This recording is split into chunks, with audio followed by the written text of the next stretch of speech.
Kenapa Buya? Kita nggak jadi Habib ya? Yang ono jadi Habib. Tapi nggak usah khawatir ya. Mau dia Sayyid, mau dia Habib, kita bukan Sayyid, bukan Habib. Potensi menjadi wali sama. Potensi jadi wali sama. Maka tidak sedikit orang biasa jadi wali. Kan ulama. Ini coba lihat. Ini kebayang. Nah sekarang coba ganti. Ahmad ini bayangkan seperti Ka'bah.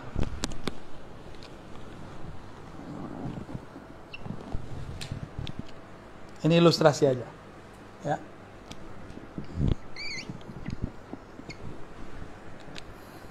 Ini ilustrasi. Biar paham masa lalu.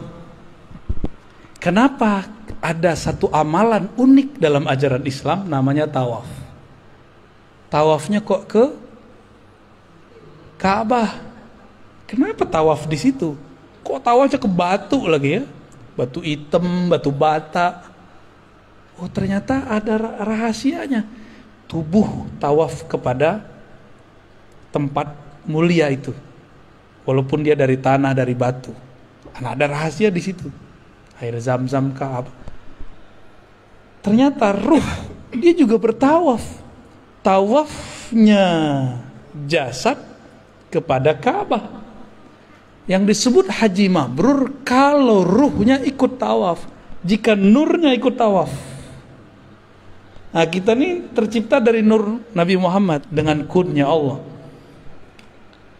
Apakah kita mencari siapakah Ahmad itu? Nah, dalam pencarian, inilah yang disebut tawafnya ruh. Kita ini lagi tawaf ini, nggak tahunya lagi nyampe di sudut mana nih. Ya? Kan 7 kali kan? Ya, kita ini kan baru mulai kita ngajinya. Baru mulai ngajinya. Ya, muter 7 kali loh. Tapi 7 kalinya ruh, panjangnya dan lamanya bukan main. Ya. Lama ini. Ya. Kerja itu kan tawaf, bolak-balik. Apa yang kita cari dari kerja itu? Fulus. Berarti Ka'bah dia fulus. Kalau Ka'bahnya cuma fulus, dia akan membenarkan segala cara. Tapi kalau badannya mengelilingi fulus, bolak-balik, tapi ruhnya mengelilingi, nurnya mengelilingi ruhullah Ahmad, orang ini tidak akan pernah korupsi, gak akan pernah main-main angka. Itu kalau benar tuh ya. Kalau benar ruhnya muter. Jadi zahir kita ini muter terus, gak ada yang gak muter. Saya nanya juga ke orang-orang kimia, orang-orang yang ahli-ahli dalam molekul-molekul. Ternyata atom itu masih terdiri dari molekul-molekul lain. Dan itu semuanya bergerak tawaf. Tawaf semua. Dan ternyata darah kita tawaf di badan. Ya, tawaf semua, nggak ada yang nggak tawaf. Ka'bahnya darah, jantung. Ka'bahnya darah, jantung.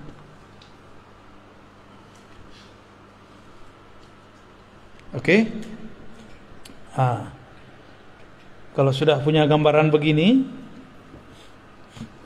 ilmu bad'i, ilmu masa lalu, jika di masa lalu di alam nuriyah ini kita dulu percikan nur kita ini tawaf kepada Ahmad, maka lahirnya pasti jadi seorang mukmin. Kalau dia tambah dekat, yang paling dekat 124.000, maka di zaman dulu dia jadi nabi. Setelah Nabi Muhammad dia bukan jadi nabi, dia jadi wali. Gitu. Kalau dulu kita pernah tawaf. Ada lagi, dia memandang. Jadi nur ini memandang kepada Ahmad. Terus dia mengatakan, wow, indah sekali. Dia lahir jadi Habib. Itulah sejarah kenapa Habib terlahir sebagai Habib. Jadi nggak ada yang cocok logi dan nggak ada yang terjadi begitu saja. Semuanya terjadi karena mengulang aja itu. Udah selesai tawaf di sana, dia masuk lagi ke alam baru. Kita lagi tawaf ini, lagi tawaf semua ini. Selesai masuk lagi ke alam barzakh, tawaf lagi di sana. Selesai masuk lagi ke padang mahsyar. Di padang mahsyar Ka'bahnya bukan Ka'bah ini, kembali kepada yang punya Ahmad ini, namanya Muhammad. Maka semua orang mencari Nabi Muhammad, tawaf lagi. Begitulah terus mencari syafaat. Nah, nanti semua orang hatta Nabi Ibrahim nyari Nabi Muhammad. Ya. Maka bernamalah Nabi Muhammad itu Al-Fatih. Karena Nabi Ibrahim membuka pintu surga nggak bisa, balik lagi. Siapa yang bisa bilang Muhammad? Maka disebut Muhammad Al-Fatih lima ughliq wal khatim lima sabaq. Ya. Itu ijazahnya minta ke Pak Kiai itu ya. Ya, salawat Al-Fatih.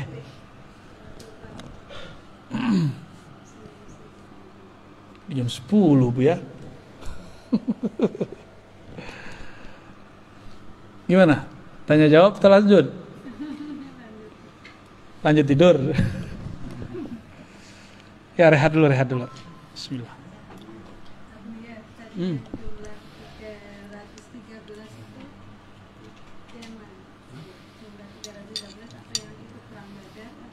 Betul. Bagus. Dari 124.000 nur ini, ada 313 nur yang paling besar. Yang 313 yang dulu bertawaf dan itu menjadi barisan ring pertama Ahmad. Nah, yang 313 ini di zaman pra Nabi Muhammad menjadi 313 Rasul. Dari 313 itu yang paling kuat perjuangannya 25. Jadilah 25 para Rasul. Tuh kalau ditulis terus tuh. Coba yang ditulis tuh, Cung. 124.313, gede-gedein tulisannya ke bawah.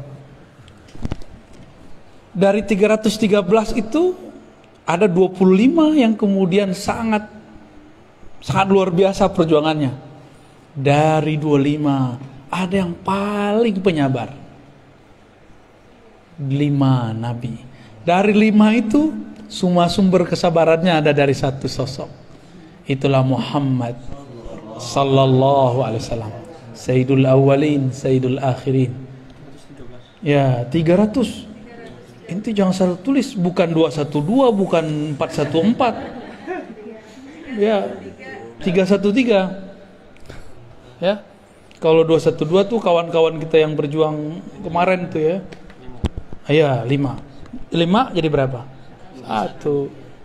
Nah, ini penting nih. Syukuran.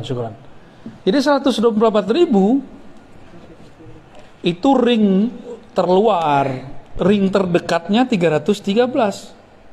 Dari 313 ini paling dekat lagi 25. Dari 25 ini paling dekat lagi 5. Dari 5 itu 1. Berarti kalau 5 kurang 1 berapa? 4. Coba lihat. Nabi Muhammad, Abu Bakar, Umar, Utsman, Ali. 5 kan? 5. Dan itu bukan cocok logi. Emang udah dari sononya. Udah dari sononya begitu. Ya.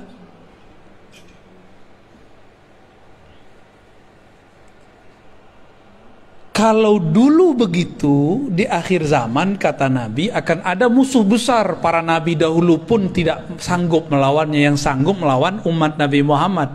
Kira-kira ilmu yang diturunkan zaman sekarang lebih sedikit atau lebih banyak dari zaman dulu? Nabi Musa nggak dapat izin ngelawan musuh besar ini. Nabi Nuh nggak dapat izin. Nabi Sulaiman katanya sempat perang tapi nggak sanggup juga. Sesakti Nabi Sulaiman loh. Nabi Khidir juga nggak sanggup. Nabi Isa itu yang ngecoh Nabi Isa siapa? Yudas Iskariot kan Itu adalah penyamaran Samiri, Dajjal. Semua nabi, kata Nabi Muhammad sallallahu alaihi wasallam, anzara qaumah, mengingatkan kaumnya akan ada musuh besar bernama Dajjal. Lah kok sekarang ada kiai bilang Dajjal itu bukan sosok, Dajjal itu suatu sistem, ya. Nabi Muhammad, para nabi sebelumnya bilang itu sosok, ente bilang itu, ya, pinteran dia dari Nabi Muhammad, ya kan? Pinteran dia dari Nabi Musa. Di Quran kan di surat Thaha disebutkan kisahnya tentang Samiri. Dia kan yang disebut Dajjal. Samiri itu nisbat kampungnya, Dajjal itu gelarannya. Yudas Iskariot penyamarannya. Kalau gitu, nanti struktur ini akan berulang kembali. Struktur akan berulang kembali. Jadi di sini ada 4 nih ya.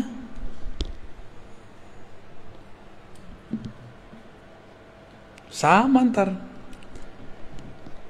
Nabi mengatakan, jika bumi telah dipenuhi dengan ketidakadilan, muliat al-ardu jauran, ya, ketika bumi sudah dipenuhi dengan ketidakadilan, di mana-mana ada kezoliman, ini bukan hanya kezoliman politik dalam negeri loh. Ini kezoliman global. Jadi tolong move on, jangan cuma memikirkan masalah pilpres. Itu terlalu cetek mikirin begitu. Ini sudah umat akhir zaman sudah. Kita nggak boleh hanya memikirkan politik satu negeri. Ini sudah besar ini masalahnya. Udah lintas negara, lintas benua. Jika lintas benua terjadi kezaliman, orang nggak salah dikasih virus, zolim nggak? Kita sehat-sehat aja divaksin, masalah nggak? Tapi ya kita ikut aja lah. Udah vaksin kan? Vaksin dong. Vaksin lah ya, biar nggak jadi pakyu. Kecuali nggak mau keluar ya terserah. Kalau saya hampir tiap bulan keluar kota, ya wajib vaksin. Bukan hanya ganti status di Peduli Lindungi, beneran vaksin ini, kita hakon ini. Ini orang nakes aja nunggu saya vaksin, kan lucu. Nunggu Buya dulu katanya. Aduh, kita jadi serba salah deh ya. Kita ikutin main mereka. Mereka makar, Allah juga lebih baik makarnya. Udah sederhana itu. Mungkin lebih banyak yang kita makan ini lebih bahaya daripada vaksin yang disuntikan ya. Makanya badan kita biasa aja. Jadi vaksin nggak ada rasanya, nggak ada efeknya. Kata orang demam, jangan-jangan nggak bekerja lagi di badan kita. Apa kata Nabi? Jika bumi telah dipenuhi oleh ketidakadilan, berarti ada toh otaknya, provokatornya, itulah dia Ad-Dajjal. Dan dia bukan sistem aja, dia si pembuat sistem itu. Kalau ada sistem, masa nggak ada pembuat sistem? Kan orangnya ya, keminter namanya itu, keminter. Ada sistem tapi nggak ada yang membuat, mungkin nggak? Laptop secanggih ini, handphone secanggih ini, nggak ada yang buat, mungkin nggak? Nah ini yang buat handphone segagah ini, nah, siapa otaknya? Orang pasti, bukan robot. Jadi jangan lagi ngomong Dajjal itu sistem saja. Itu sistem iya, orangnya ya sistemnya disebut makar itu. Ada sosoknya. Dan Nabi mengatakan, aku sudah ketemu. Dan sahabat Tamim Ad-Dari juga cerita. Itu sahabat-sahabat yang 4 kan udah ketemu semua. Si fisik loh ketemu secara spiritual. Di perjalanan kan mereka kepada si Dajjal itu. Jika nanti muncul itu, apa kata Nabi? Allah akan bangkitkan seseorang yang ismuhu yuwatiu ismi, namanya sesuai dengan namaku. Nama yang mana? Nama Muhammad apa nama Ahmad? Ahmad. Berarti nama zahirnya, nama KTP-nya bisa jadi bukan Ahmad gitu, tapi nama ruhnya sama. Maksudnya gimana tuh? Jika ada ulama mewarisi 124.000, terus Ahmad siapa yang mewarisi? Pewarisnya belum ada selama berabad-abad, dan inilah abadnya. Dialah yang akan mewarisinya. Dialah yang disebut Al-Imam Al-Mahdi. Jadi pewaris Nabi Adam sudah banyak, Nabi Syith sudah banyak, Nabi Nuh sudah banyak, terus, dan itu berputar terus. Tapi pewaris Nabi Muhammad yang mutlak belum ada dari dulu. Ada Al-Ghaus, tapi Al-Ghaus itu cuma wakil-wakilnya aja. Belum bisa mengikuti Nabi Muhammad sesempurna mungkin. Yang sempurna itu nanti hanya Nabiullah Muhammad sallallahu alaihi wasallam. Dajjal itu pinter jadi aktor, ngelakon. Pinter makar, pinter konspirasi. Kira-kira Ahmadnya bodoh nggak? Mungkin nggak ngaku-ngaku di YouTube, saya Al-Mahdi. Mungkin nggak? Udah banyak loh yang ngaku dia Al-Mahdi, juru Ratu Adil, juru selamat. Udah banyak. Di Pakistan ada, di Jawa ada, di Sunda ada. Kemarin aja dari Serang ada. Dari Lampung ada, dari Malaysia ada. Ya salam. Sabar dikit kek ya. Main cerita-cerita aja di IG, main cerita-cerita. Yang ngirim-ngirim ke IG saya juga banyak. Ngaku saya lah Al-Mahdi. Ternyata pemain game. Cuma karena jidatnya lebar, hidungnya mancung dikit. Macam-macam udah, macam-macam. Karena kita mengenal ilmu ini, yang mewarisi Ahmad itu dialah bernama Al-Mahdi. Al-Mahdi itu gelar. Berarti ya Ahmad itu nama dia tuh. Nurnya Muhammad juga. Ya. Rabbul Masyriqi wal Maghrib, ya. Si Nur Muhammad itu terbit nurnya di timur dan di barat, ya. Oke. Jadi inilah penjelasan lanjutan daripada surat Shad ayat 72, ya. Dan ini belum selesai loh. Masih ada lanjutannya lagi, ya. Masih ada penjelasan di balik penjelasan. Masih ada rahasia di balik rahasia. Ya. Oke, kira-kira itu. Udah jam 10. Ini jam aneh salah kayaknya nih. Kayaknya belum disetting tadi nih. Kecepatan itu. Oh, itu yang Bahlul. Jamnya PA. Baik, gimana Bu? Ya, gimana? Ya. Mengenai tadi bahwa ruh itu tidak holik ya. Ya. Terkait dengan innalillahi wa inna ilaihi raji'un itu seperti apa hubungannya? Inna lillahi wa inna ilaihi raji'un. Kaitannya apa dengan ruh tidak dicipta, kan gitu. Mati itu pulang kampung. Tubuh dicipta dari tanah, maka dia pulang ke kampungnya tanah.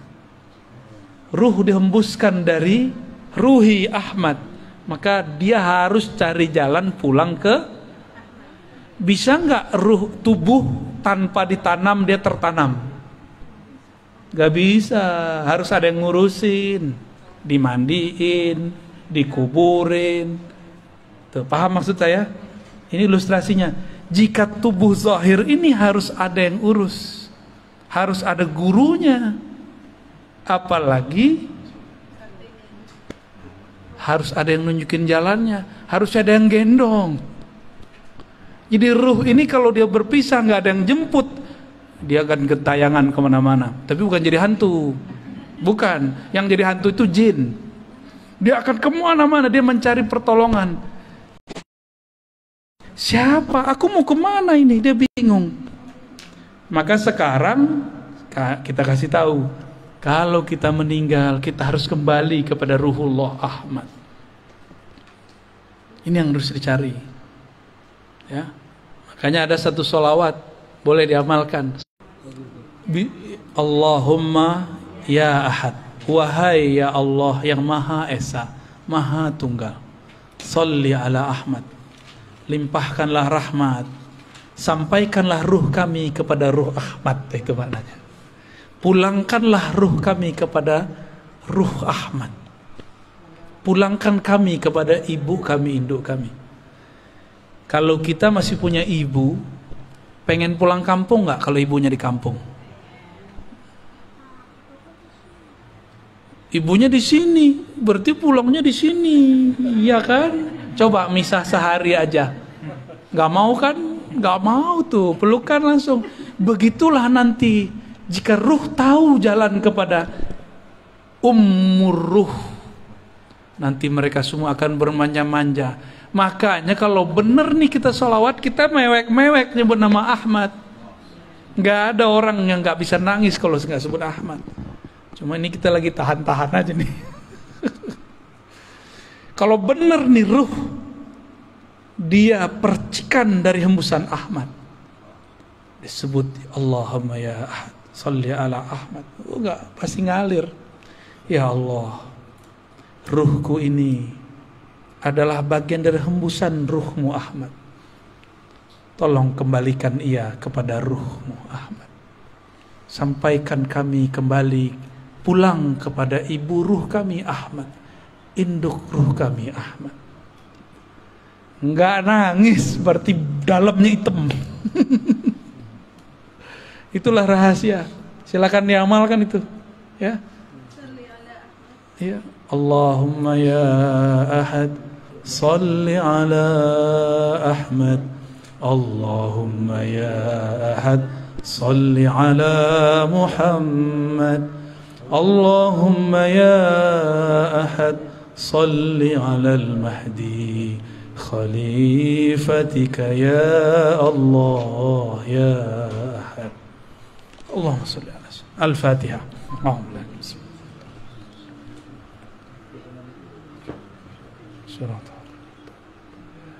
Ulang turun. Ya, kira-kira begitu. Ada orang kalau dia mau nangis dia ketawa, ya nggak jadi nangis deh. Atau kalau dia mau nangis dia marah-marah dia. Ada juga, ya. Itu cara aja untuk mengalihkan, namanya iltifat.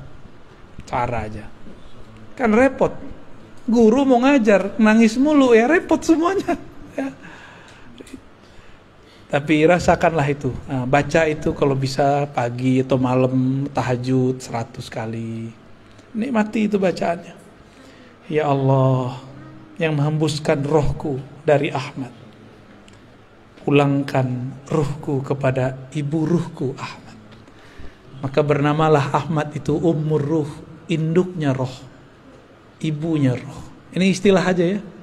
Karena sumber kita sebut induk, kita bersumber darinya.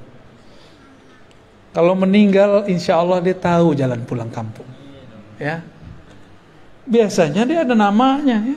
Seharusnya ada namanya tuh. Nah, maka kalau ada wali yang mengerti nama ini, minta nama kepada dia. Biasanya walinya suka nyamar-nyamar juga. Waduh, berat ujian kita.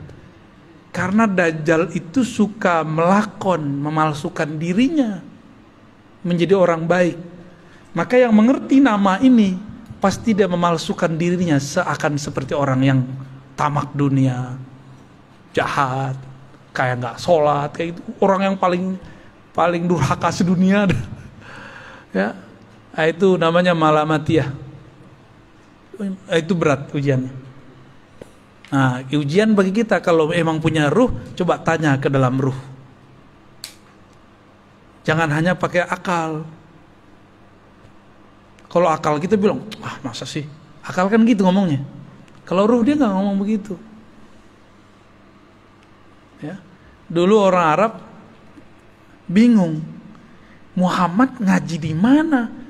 Kok dia bisa mengerti qul huwallahu ahad, Allahu samad, lam yalid wa lam yulad? Itu mereka bingung itu. Nggak ada yang nyokolahin. Itu lewat ruh itu. Maka mereka ngomong, ini bukan dari ahli kitab, bukan dari ayahnya udah meninggal duluan, bukan dari ibunya meninggal ketika kecil, bukan juga dari kakeknya sibuk ngurusin orang. Terus dari mana? Disitulah kemudian Abu Bakar sadar, oh kalau Muhammad pasti Allah di belakangnya gitu. Ya, maka bernamalah beliau Siddiq. Ya. Kisah Mi'raj itu salah satu dari kisah yang beliau jadi disebut Siddiq. Gitu. Gitu. Aman. Tadi amalin ya, sholawat ahadiyah ya. Itu sudah biji-biji sholawat udah. Pangkal-pangkalnya sholawat.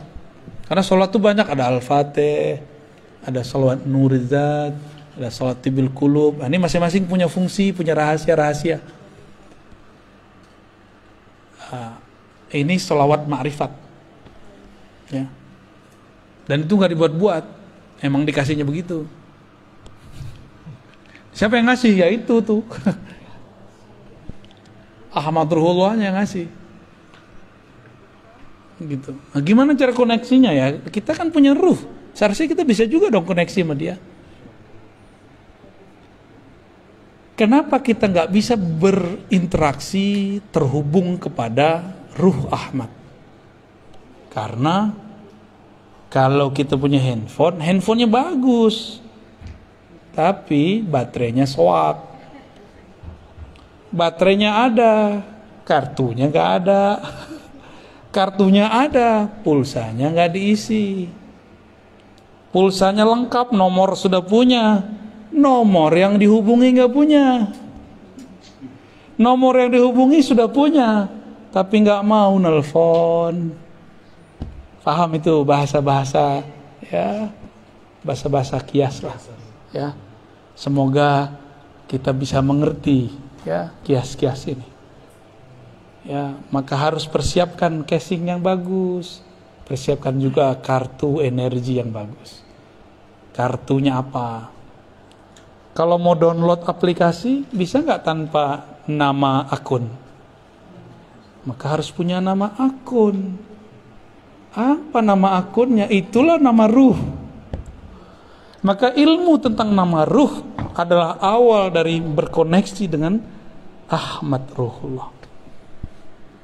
Hati-hati, kadang-kadang kita kena siloka yang selama ini orang udah ketemu sama kita, ternyata dia orangnya. Biasa. Kalau zaman-zaman Syekh Abdul Qadir kan enak, orangnya pakai serban, ya kan, sholatnya Masya Allah. Enak. Tapi nggak mungkin Allah membiarkan mutiara Ahmad ini diobral, diketahui orang banyak-banyak, bisa dicuri dia. Maka Allah lapisi dia dengan sisi basyariah manusiawi yang orang nggak akan paham kalau di dalamnya ada sir Ahmad. Ya, kadang-kadang dia teman kita, jangan-jangan dia tetangga kita, jangan-jangan dia dulu murid kita, jangan-jangan dia dulu guru kita, jangan-jangan dia dulu pernah ziarah sama kita, jangan-jangan dulu kita makan di warteg sama dia. Lengkaplah semua. Jangan-jangan kita dulu waktu muda jontok-jontokan sama dia. Bisa jadi tuh. Rahasia Allah ini kan ada di mana-mana, ya. Pintar-pintarlah. Kira-kira itu kajian kita malam ini ya. Pertanyaannya dicukupkan dulu karena kami mau jalan lagi ke Bandung nih. Bandungnya bukan Bandung ini mana kita? Lembang, gila, Masya Allah. Jadi mohon izin nih Pak Kiai. Mohon doa selalu bagi kami yang masih muda-muda. Mohon maaf jika suul adab. Ya Bu ya. Umi, maaf telat ya. Ya. Alhamdulillah. Ya kajiannya begini nggak setia ya, salam. Mungkin itu dari kami. Semoga Allah ridho dengan apa yang kita sampaikan. Dan ini bukan ilmu saya cuma diberikan lalu saya membagikan ulang. Jadi jangan bilang saya yang pintar, ataupun kalau salah, ya salah mungkin saya salah menerjemahkannya. Jangan salahkan Allah, jangan salahkan Rasul, jangan salahkan guru-guru saya. Cukup salahkan saya ya. Mohon maaf semuanya. Assalamualaikum warahmatullahi wabarakatuh.